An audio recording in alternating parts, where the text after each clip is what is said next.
This is my 1994 Honda Civic Del Sol. And as you can see, we're sitting pretty high because we're still on stock suspension. So in today's video, we're gonna be installing these coilovers. These are the T6 coilovers from Max Petey Rod, some of the best budget coilovers you can get. And I will say, installing coilovers on cars like these are probably one of the easiest mods you could do. Let's remove the brake line first. Remove the 14 that's holding the strut and the fork together. Let's remove the 17 that's on the bottom of the strut fork. Just remove this. Now there's going to be two 14s here that we're going to want to remove. And then the strut's going to drop right out of the tower. And then we have another 12 here to separate the brake line completely from the strut. Just like that. And before we install the coilover, we're just going to clean this fork up.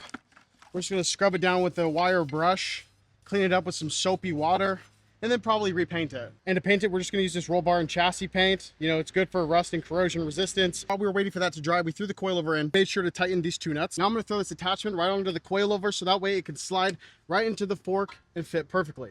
Now we can just tighten this 14 back up, attaching the fork to the coilover. After adjusting everything and putting everything back together, we are now at about 1.5 inches from here to here. So we want to make sure to do that to the other side to make sure they're the same. So if you didn't know, I purchased this Del Sol a few months back for 1,500 bucks, trying to keep it out of the junkyard just like the Integra. But while trying to do the rear coilovers, I ran into a problem. Can anybody guess what this stripped out bolt goes to? Because it's pretty important. This bolt here actually goes to the lower control arm.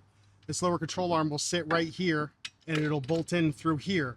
The problem is, not only is this bolt completely stripped, but it wasn't attached to anything. And as you can see, it's the same thing with this side over here. I grabbed a new bolt to try to slide it through, and then we run into another problem. On the frames of these Honda Civics, there's this welded nut back here, the bolt that's snapped off inside.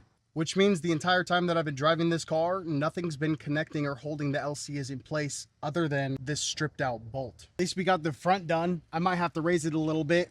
It's 1 finger width, but I guess we'll see how it drives.